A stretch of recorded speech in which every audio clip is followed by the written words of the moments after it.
శ్రీకాకుళం పట్టణ ప్రజలకు సేవ చేయడానికి నన్ను ఎన్నుకున్నారని నూతనంగా ఎన్నికైన తెలుగుదేశం పార్టీ శ్రీకాకుళం పట్టణ అధ్యక్షుడు పాండ్రంకి శంకర్ అన్నారు.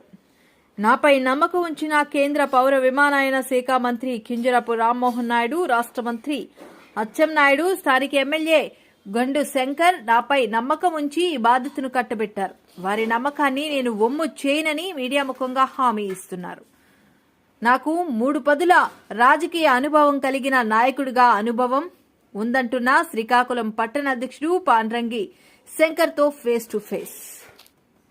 Hi, hello, namaste, welcome to BBS news. నేను వెంకటరమణ బద్రి. ఈరోజు మన గెస్ట్ నూతనంగా ఎన్నికైన టీడీపీ శ్రీకాకుళం పట్టణ అధ్యక్షుడు పాండ్రంగి శంకర్ మనతో పాటు ఉన్నారు. ఆయన్ని అడిగి మరికొన్ని విషయాలు అయితే తెలుసుకునే ప్రయత్నం చేద్దాం. చెప్పండి సార్, నూతనంగా ఎన్నికయ్యారు, తెదేపాలో చాలా సీనియర్ నాయకులు, మీరు పట్టణ అధ్యక్షుడిగా ఎన్నుకున్నారు. ఎలా దీన్ని చూడొచ్చు మనం? అందరికీ నమస్కారం. నేను తెలుగుదేశం పార్టీలో జాయిన్ అయ్యి 42 ఇయర్స్ అయింది. 42 సంవత్సరాలు నాకు చాలా అనుభవం ఉంది, రాజకీయంగా అనుభవం ఉంది.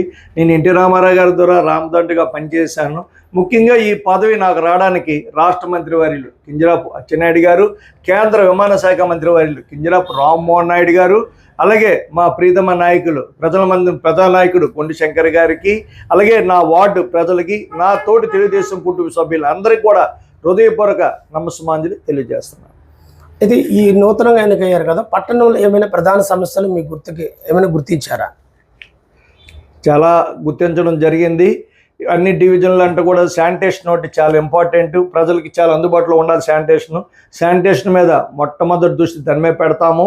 దాని తర్వాత ఇక రోడ్స్, ఎక్కడ రోడ్స్ ఉన్నాయి, గ్రావెల్గా వచ్చింది ఇప్పుడు, ఆ రోడ్స్ మీద ఈ రెండు కళ్ళుగా చేసుకొని నేను పట్టణం చేస్తాను.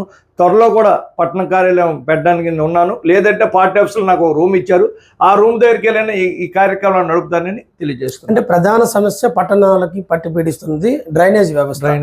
5% వర్షం శ్రీకాకుళం కురిసిన రోడ్డుపైకి నీరు వస్తుంది. గత ఎన్నిసార్లు ప్రభుత్వాలు వచ్చినప్పుడు కూడా ఇదే తంతు.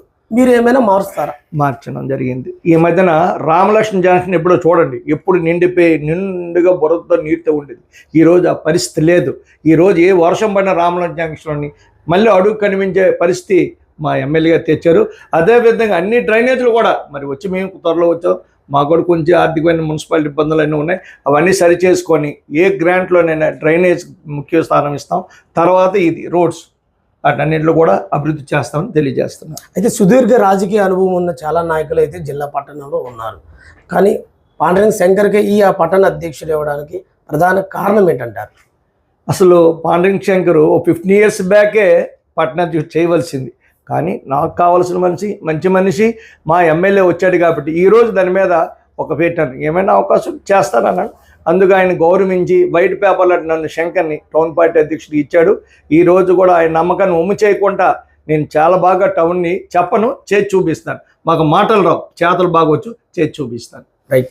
మొత్తమే చూసుకుంటే నూతనంగా ఎన్నికైన పాండ్రంగి శంకర్ అయితే పట్టణానికి చాలా అభివృద్ధి కార్యక్రమాలు చేయడానికి మేము సిద్ధంగా ఉన్నాం. ఎందుకంటే ఒక పక్క డ్రైనేజ్ వ్యవస్థ, మరో పక్క చూసుకుంటే ఎక్కడ చూసినా కాలువలు అన్నీ కూడా క్లీన్ చేసి దాని యొక్క పట్టణంలో ఎలాంటి డ్రైనేజ్ వ్యవస్థ కూడా ప్రాబ్లం లేకుండా చూసుకునే బాధ్యత నాది అంటూ పట్టణ అధ్యక్షుడు పాండ్రంగి శంకర్ గారు చెప్తున్నారు. మరోపక్క చూసుకుంటే విమానయాన శాఖ మంత్రి, అదేవిధంగా కింజరాపు అచ్చెన్నాయుడు, అదేవిధంగా లోకల్ చూసుకుంటే గొండి శంకర్, వీళ్ళంతా కలిపి నాకు ఈ యొక్క పదవిని కట్టబెట్టారు. వాళ్ళకి ఆ నమ్మకాన్ని అయితే నేను ఒమ్ము చేయను. ఎందుకంటే ఇటు పరిస్థితుల్లో కూడా నాకు డబ్బుకి సంబంధం లేదు, ప్రజా ఆదరణ కావాలి. ఆ ప్రజా ఆదరణ కావాలంటే ఖచ్చితంగా ప్రజలతో నేను మమేకమై ప్రజలకు సేవ చేస్తానంటూ కూడా నూతనంగా ఎన్నికైన పట్టణ అధ్యక్షుడు పాండ్రంగి శంకర్ చెప్తున్న పరిస్థితి. ఇది ఇక్కడ తాజా పరిస్థితి. ప్రవీణ్ కుమార్తో వెంకటరమణ, బీబీఎస్ న్యూస్, శ్రీకాకుళం. మా ప్రీతమ నాయకుడు గొండి శంకర్ గారు సీఎం రిలీఫ్ ఫండ్ కింద ఒక నెలలో 39 మంది తెచ్చారు రిలీఫ్ ఫండ్. అందులో నా వార్డులో స్వర్ణకారులు ఉన్నారు. అందులో ఒక స్వర్ణకారుడికి బ్రెయిన్ ట్యూమర్ వచ్చి చాలా బాధపడితే ఆ భార్య బదులు తీసుకెళ్తే 1,48,300 రూపాయలు కూడా మా వార్డుకి ఆయన ఇచ్చారు.